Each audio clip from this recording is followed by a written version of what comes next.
আমার আগে এক বক্তা আলোচনা করলেন, যারা বলবে আল্লাহ নিরাকার তারা কাফের। তখন এই বক্তব্যের কারণে মারামারি লেগে গেল। আমি স্টেজে আসলাম, ওই শ্রোতাদের একটা কথাই জিজ্ঞাসা করলাম, আপনাদেরই জেলায় অনেক দিনই ভাই হয়তো সাক্ষী আছেন। তখন আমি সেখানে বসার পরে তাদেরকে প্রশ্ন করলাম, আচ্ছা আমার আগে যিনি কথা বললেন তিনি বলেছেন আল্লাহকে যারা নিরাকার বলে তারা কাফের, এই কথার উপরে আপনি রেগে গেছেন। আমি এই কথা বলছি না, আমি শুধু আপনাদের কাছে প্রশ্ন করতে চাই, ইমাম আবু হানিফা আল্লাহকে কয়বার দেখেছে?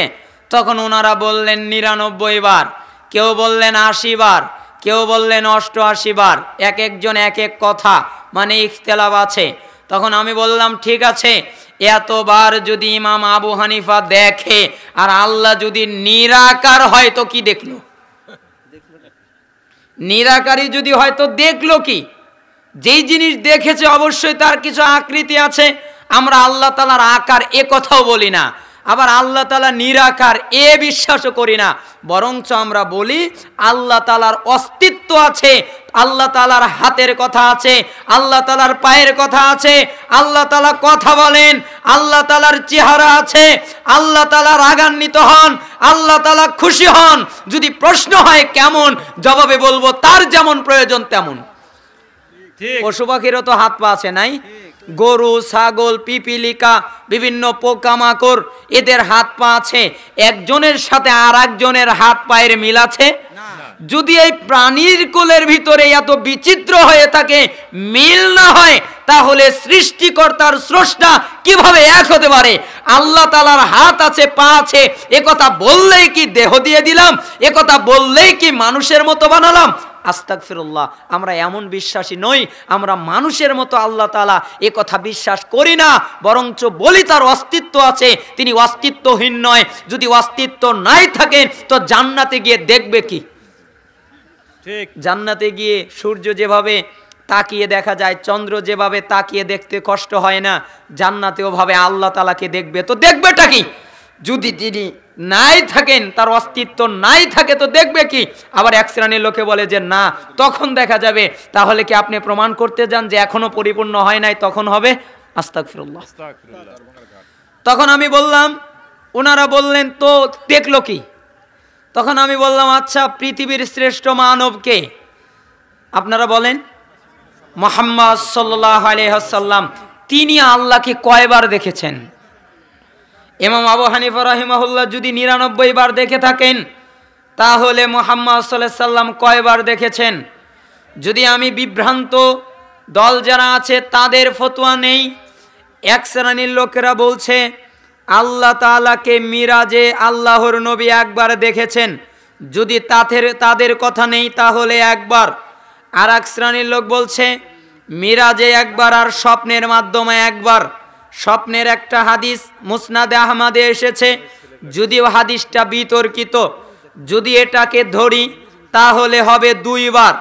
আচ্ছা, আল্লাহ তাআলা আল্লাহর নবীকে 2 বার দেখা দিলেন আর ইমাম আবু হানিফাকে 99 বার দেখা দিলেন, তাহলে খেয়ানত হয়ে গেল না? তাহলে ভালোবাসলেন কাকে? ইমাম আবু হানিফাকে বেশি নাকি আল্লাহর নবীকে বেশি? যদি আল্লাহর নবীকে বেশি ভালোবাসে থাকেন, তাহলে ইমাম আবু হানিফাকে বেশিবার দেখা দিলেন আর আল্লাহর নবীকে দেখা দিলেন না কেন? প্রশ্ন আসে না? অবশ্যই। সত্যিকারের কথা, ইমাম আবু হানিফা একবারও আল্লাহকে দেখে নাই। সত্যি কথা, আল্লাহর নবী আল্লাহকে একবারও দেখে নাই। ঠিক। আয়েশা সিদ্দিকা রাদিয়াল্লাহু আনহা কি বললেন? কেউ যদি বলে মুহাম্মদ সাল্লাল্লাহু আলাইহি ওয়াসাল্লাম আল্লাহকে দেখেছে, তাহলে সে মিথ্যাবাদী। তার মানে আল্লাহর নবী আল্লাহকে দেখে নাই, ইমাম আবু হানিফা আল্লাহকে দেখে নাই।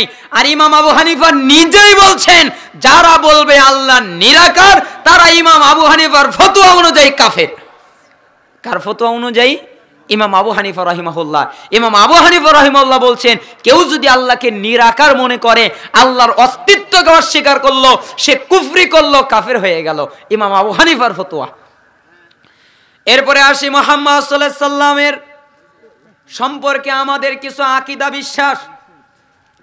আপনারা জানেন, অবগত আছেন, আজকে আমার আলোচ্য বিষয় ইত্তেবায়ে রাসূলুল্লাহ সাল্লাল্লাহু আলাইহি ওয়াসাল্লাম মুহাম্মদ সাল্লাল্লাহু আলাইহি ওয়াসাল্লাম নূরের তৈরি নন, মাটির তৈরি মানুষ।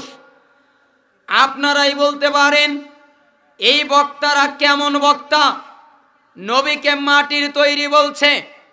ভালো করে বুঝবেন, মাটির তৈরি বললে মর্যাদা কমে না, মর্যাদা বেড়ে যায়। বরঞ্চ নূরের তৈরি বললেই মর্যাদা কমে যায়। যদি বলেন নবী নূরের তৈরি, আমি আপনাকে প্রশ্ন করব কার নূর? যদি বলেন ফেরেশতাদের নূর, তাহলে আপনি নবীকে অপমান করলেন। কারণ আল্লাহ তাআলার কাছে সম্মানিত মাটির তৈরি আদম আলাইহিস সালাম যেমন, ফেরেশতারা তেমন নয়। এজন্যই তো আল্লাহ তাআলা আদম আলাইহিস সালামকে সৃষ্টি করলেন আর ফেরেশতাদেরকে আদেশ করলেন, আদম আলাইহিস সালাম মাটির তৈরি আর ফেরেশতারা নূরের তৈরি। নূরের তৈরি সৃষ্টিকে, মাটির তৈরি মানবকে সেজদা করার জন্য আদেশ করা হলো। তার মানে বোঝা যায় ফেরেশতাদের চাইতে মাটির তৈরি আদম, তার সম্মান আল্লাহ তাআলার কাছে অনেক বেশি।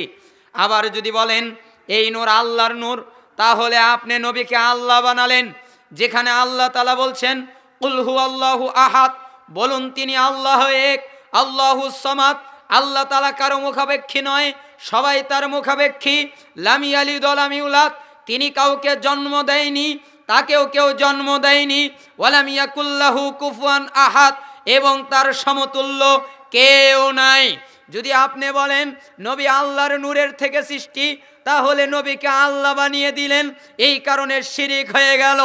অর্থাৎ নূর বলার কারণে হয় খাটো হয়ে যাবে, না হয় বেড়ে যাবে। এজন্য আল্লাহ যা বলেছেন তা নেওয়াই যুক্তিসঙ্গত। আল্লাহ তাআলা বলেছেন কুল ইন্নামা আনা বাশারুম মিসলুকুম ইউহা ইলাইয়া আন্নামা ইলাহুকুম ইলাহু ওয়াহিদ। হে নবী তুমি বলে দাও আমি তোমাদের মতোই একজন মানুষ, আমার উপরে ওহী আসে আর তোমাদের উপরে ওহী আসে না, এই পার্থক্য। আমরা নবীকে মানুষ বলে আমাদের সাধারণের মতো মানুষ মনে করি না। আমরা নবীকে মানুষের অর্থ এটা বুঝাই তিনি মাটির তৈরি মানুষ। যদি আমরা সম্মানের দিকে ইঙ্গিত করি, তাহলে আমরা বলবো পৃথিবীতে যত মাখলুকাত আছে, আল্লাহ তাআলার যত সৃষ্টি আছে, যত আদম সন্তান আছে, আল্লাহ তাআলার পরে যদি কেউ সম্মানীয় থাকে, আল্লাহ তাআলার পরে যদি কারো সম্মান থাকে, তাহলে তিনি হচ্ছেন মুহাম্মদ সাল্লাল্লাহু আলাইহি ওয়াসাল্লাম। তবে তিনি মাটির তৈরি। আপনি নিজেই গজল গাচ্ছেন, আপনি নিজেই গান গাচ্ছেন যে তায়েফের ময়দানে নবীর দান দান মুবারক শহীদ হয়ে রক্ত বের হলো। আমার প্রশ্ন, নবী যদি নূরের হয়, মাটির তৈরি না হয়, তাহলে রক্ত বের হলো কি করে? ঠিক, রক্ত কার বের হয়? রক্তে মাংসে গড়া মানুষেরই। আপনারা নিজেরাই তো গজল গাচ্ছেন, নিজেরাই তো বলছেন, অথচ উল্টা নীতি। আল্লাহ সুবহানাহু ওয়া তাআলা আমাদের আকীদাকে পরিষ্কার করার তৌফিক দান করুন, আমরা যেন মুহাম্মদ সাল্লাল্লাহু আলাইহি ওয়াসাল্লাম সম্পর্কে বুঝতে পারি। এবারে আসি মুহাম্মদ সাল্লাল্লাহু আলাইহি ওয়াসাল্লাম কিভাবে দাওয়াত দিয়েছিলেন। সূরা ইউসুফ 108 নম্বর আয়াত, আল্লাহ তাআলা বলছেন কুল, হে নবী আপনি বলে দিন, হাদিহি সাবিলি, এটা হচ্ছে আমার রাস্তা, সহজ সরল রাস্তা। আদু ইলাল্লাহি আলা বাসিরাতিন, আমি মানুষকে আল্লাহর পথে ডাকি, আমি মানুষকে আল্লাহর দিকে ডাকি, আমি মানুষকে আল্লাহর ইবাদত করার জন্য ডাকি। আদু ইলাল্লাহি আলা বাসিরাতিন, স্পষ্ট জ্ঞানের ভিত্তিতে আমি মুহাম্মদ বলি। এটা হচ্ছে সহজ সরল রাস্তা। এই রাস্তায় কোনো আঁকা বাঁকা নেই, এই রাস্তায় কোনো রকমের বক্রতা নেই। আমি এই রাস্তায় আল্লাহর দিকে ডাকি। আমি কোনো ব্যক্তির দিকে নয়, আমি কোনো তরিকার দিকে নয়, আমি কোনো রেওয়াজের দিকে নয়, আমি কোনো পদ্ধতির দিকে নয়, আমি কোনো নিয়ম নীতির দিকে নয়। আমি একটা দিকেই ডাকি, একটা তরিকায় ডাকি, একটা পথেই ডাকি, সেটা হচ্ছে সিরাতে মুস্তাকিম, সহজ সরল রাস্তা। আর আমি যার দিকে ডাকি তিনি হচ্ছেন আল্লাহ তাআলা। আমি এমনিতেই বলি না তোমরা আল্লাহকে মেনে নাও, বরঞ্চ আমি দলিল প্রমাণের আলোকে ডাকি। আমি নিজে ওমানিত্তাবা আনি, এবং আমাকে যারা মানে তারা ওয়া সুবহানাল্লাহি ওয়া মা আনা মিনাল মুশরিকিন। আর আমি আল্লাহ তাআলার পবিত্রতা বর্ণনা করছি, আমি মুশরিকদের অন্তর্ভুক্ত নই। তার মানে এই আয়াত বোঝাচ্ছে আমরা যদি মুহাম্মদ সাল্লাল্লাহু আলাইহি সাল্লামের কাছে চলে যাই, তার দাওয়াতের নীতি কেমন ছিল, তাহলে আয়াত প্রমাণ বহন করবে। মুহাম্মদ সাল্লাল্লাহু আলাইহি সাল্লাম সোজা সরল রাস্তায় ডাকতেন। মুহাম্মদ সাল্লাল্লাহু আলাইহি সাল্লাম আল্লাহর পথে ডাকতেন। মুহাম্মদ সাল্লাল্লাহু আলাইহি সাল্লাম দলিলের আলোকে ডাকতেন। মুহাম্মদ সাল্লাল্লাহু আলাইহি সাল্লামের উম্মত যারা, তারাও এভাবেই ডাকে। তারাও সোজা সরল রাস্তায় ডাকে, তারা কখনো আঁকা বাঁকা রাস্তায় ডাকে না, তারাও সঠিক পথে ডাকে, তারা কখনো বক্রতার দিকে ডাকে না, তারাও আল্লাহর দিকে ডাকে, তারা কোনো ব্যক্তির দিকে ডাকে না, তারা কোনো মানহাজ মানার কথা বলে না, তারা কোনো তরিকা মানার কথা বলে না, তারা কোনো মুরব্বি মানার কথা বলে না, তারা কোনো ব্যক্তি মানার কথা বলে না, তারা বলে আল্লাহ তাআলাকে মানুন দলিল প্রমাণের আলোকে। মুহাম্মদ সাল্লাল্লাহু আলাইহি সাল্লাম নিজেও এমন করতেন, আর তার যারা উম্মত তারাও এমন করে। ওয়া সুবহানাল্লাহি ওয়া মা আনা মিনাল মুশরিকিন। আর আমি আল্লাহ তাআলার পবিত্রতা বর্ণনা করছি, আমি মুশরিকদের অন্তর্ভুক্ত নই। অর্থাৎ যারা আল্লাহ তাআলার সাথে শরীক স্থাপন করেছে, যারা শিরিক করেছে, যারা অংশীদার করেছে আল্লাহ তাআলার ইবাদতে, আল্লাহ তাআলার সাথে তার নামে, তার গুণে, তার সম্মানে এবং ইবাদতের ক্ষেত্রে যারা অংশীদার সাব্যস্ত করেছে, আমি তাদের থেকে মুক্ত। মুহাম্মদ সাল্লাল্লাহু আলাইহি সাল্লামের উম্মতেরাও তাদের থেকে মুক্ত। তাহলে আমরা এই আয়াত দিয়ে বুঝতে পারলাম দাওয়াত হবে একটা রাস্তায়। কয়টা রাস্তায়? চারটা রাস্তায়, তিনটা রাস্তায়, দুইটায়, 172, 126 তরিকায়। কয় তরিকায়? এক তরিকায়, একটা রাস্তায়। কার দিকে? মনে হয় আমার কথা বুঝতে পারছেন না। আজ গরম আলোচনা করব না, ঠিক আছে? আজকে ঠান্ডা কথা বলবো, আপনারা বুঝবেন, যাতে আপনারা বুঝতে পারেন। আজকে দার্সের মতো কথা বলবো, আজকে সহজ কথা। অনেক তো গরম কথা বলেছি, আজকে নরম কিছু কথার মাধ্যমে আল্লাহ তাআলা যেন আপনাদের উপকার করেন, তার সাথে যেন আমারও করেন। তাহলে বলেন তো এই আয়াত কি বোঝাচ্ছে? একটা রাস্তায়। কয়টা রাস্তা? একটা সহজ সরল রাস্তা। আর কার দিকে দাওয়াত? আল্লাহ তাআলার দিকে দাওয়াত হবে। কিসের ভিত্তিতে? দলিল প্রমাণের ভিত্তিতে। আর কি থেকে মুক্ত থেকে? শিরিক থেকে মুক্ত থেকে।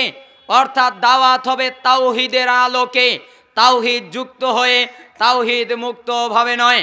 শুধুই তাই নয়, আল্লাহ তাআলা বলছেন তার নবী মুহাম্মদ সাল্লাল্লাহু আলাইহি সাল্লামকে সূরা মায়েদা 67 নম্বর আয়াতে, ইয়া আইয়ুহার রাসূল, হে রাসূল, বাল্লিগ, আপনি তাবলীগ করুন। অর্থাৎ আপনি দাওয়াত দেন, আপনি তাবলীগ করেন, নিষেধ নাই। আমাদের সমাজে অনেক ভাইয়েরা তাবলীগ করছে। আমার কাছে অনেকেই প্রশ্ন করে তাবলীগ করা কি জায়েজ? তখন আমি বলি তাবলীগ শুধু জায়েজ নয়, তাবলীগ হচ্ছে ফরজ, তাবলীগ হচ্ছে ওয়াজিব, তাবলীগ হচ্ছে গুরুত্বপূর্ণ, তাবলীগ করতেই হবে। তবে তার জন্য একটা শর্ত আছে, ইয়া আইয়ুহার রাসূল, হে রাসূল, বাল্লিগ, আপনি তাবলীগ করুন, মা উনজিলা ইলাইকা মির রাব্বিক, আপনার রবের পক্ষ থেকে যা নাজিল হয়েছে তাই। ওয়া ইল্লাম তাফআল ফামা বাল্লাগতা রিসালাতাহু, আর আপনি যদি এমনটা না করেন, আপনার রবের পক্ষ থেকে যা নাজিল হয়েছে এই অনুযায়ী যদি আপনি তাবলীগ না করেন, ফামা বাল্লাগতা রিসালাতাহু, তাহলে আপনি রিসালাতের দায়িত্ব পৌঁছালেন না। আল্লাহু ইয়াসিমুকা মিনান নাস, আপনি মানুষকে ভয় পাবেন না।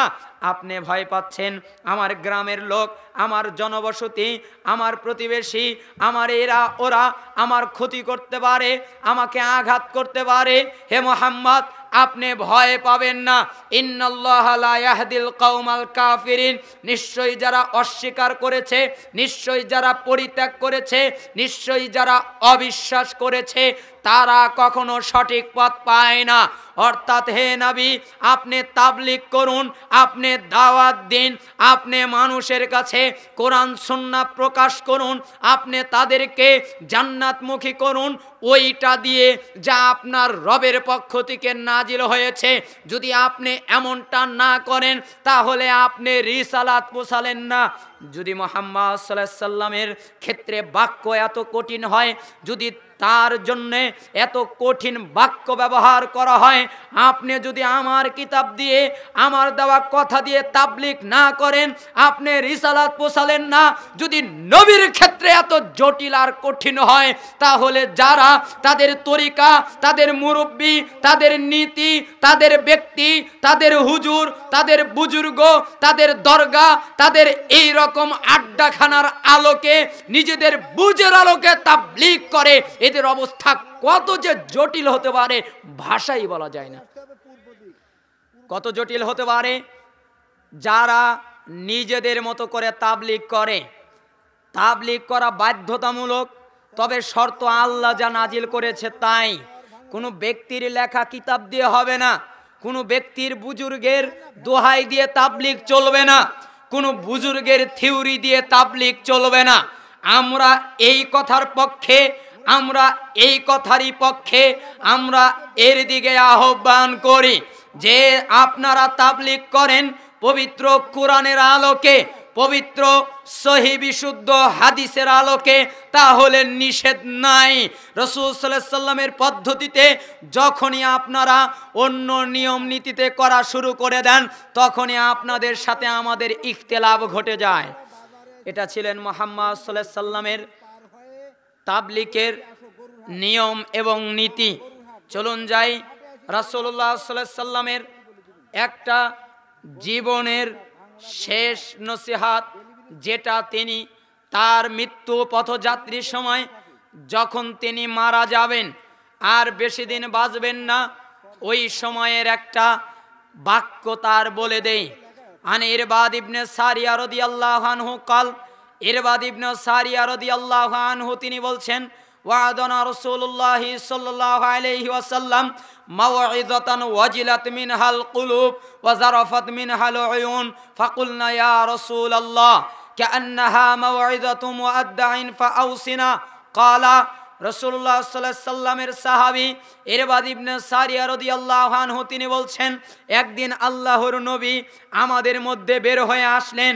তখন তিনি আসার পরে আমাদের সামনে আলোচনা করলেন, আমাদের সামনে ওয়াজ নসিহত করলেন, এমন আলোচনা করলেন তারতে আমাদের অন্তরটা ভয় পেয়ে গেল, আমরা ভয়ে পেয়ে গেলাম, আমরা ভীত হয়ে গেলাম এবং আমাদের চক্ষু দিয়ে টস টস করে পানি পড়তে লাগলো। আল্লাহর নবী এমন কিছু বাক্য বললেন, এমন কিছু কথা বললেন, যার কারণে আমাদের অন্তরটা ভয় পেয়ে গেল। যা শোনার পরেই আমাদের চক্ষু দিয়ে পানি পড়তে লাগলো, আমরা কেঁদে ফেললাম। আর আমরা বললাম, হে আল্লাহর নবী, মনে হচ্ছে এটা বিদায়ী নসিহাত, মনে হচ্ছে এটা আপনার জীবনের শেষ নসিহাত। এরপরে হয়তোবা আপনি আর আমাদেরকে কিছু বলবেন না, হয়তোবা আপনি আমাদের মাঝ থেকে বিদায় নিয়ে চলে যাবেন, হয়তোবা আপনি আমাদের সামনে আর বেশি দিন বাঁচবেন না। অতএব আপনি চলে যাওয়ার মুহূর্তে, আপনার বিদায়ী মুহূর্তে আপনি আমাদেরকে উপদেশ করুন, নসিহত করুন, যাতে আমরা তা আঁকড়ে ধরে থাকতে পারি।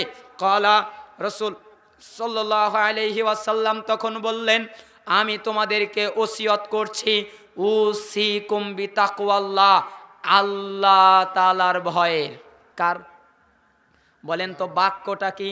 সাহাবায়ে কেরাম বললেন, আপনার খুতবা শুনে মনে হয়েছে আপনার জীবনের শেষ ভাষণ, আর আপনি আর কখনো ভাষণ দেবেন না। আপনার খুতবা শুনে মনে হয়েছে আপনি আমাদের মাঝ থেকে বিদায় নিয়ে চলে যাবেন।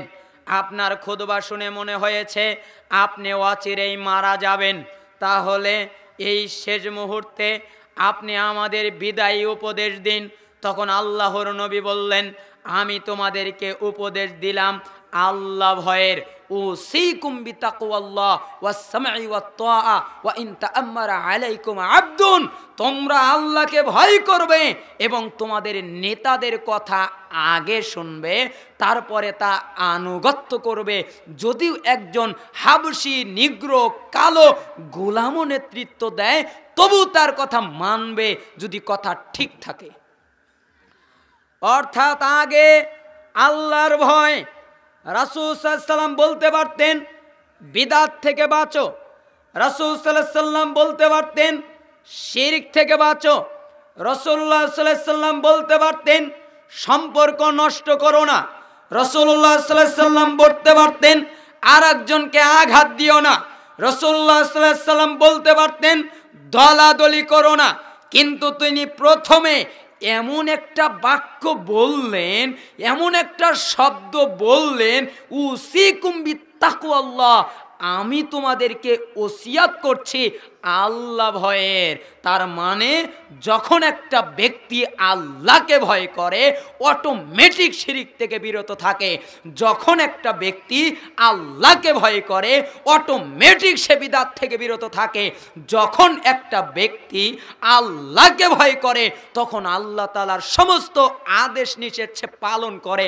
যখন আল্লাহকে ভয় করে না তখন আর কোনো আদেশ নিষেধ পালনই করে না।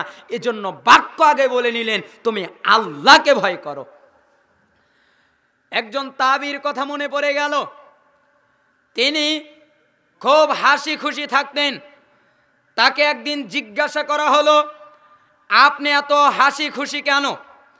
তখন উনি বলছেন, আমাকে এত হাসি খুশি দেখার কারণ আমি আল্লাহর উপরে ভরসায় থাকি, তাওয়াক্কুলে থাকি, আল্লাহ তাআলার ভরসায়, এজন্য আমাকে হাসি খুশি দেখো।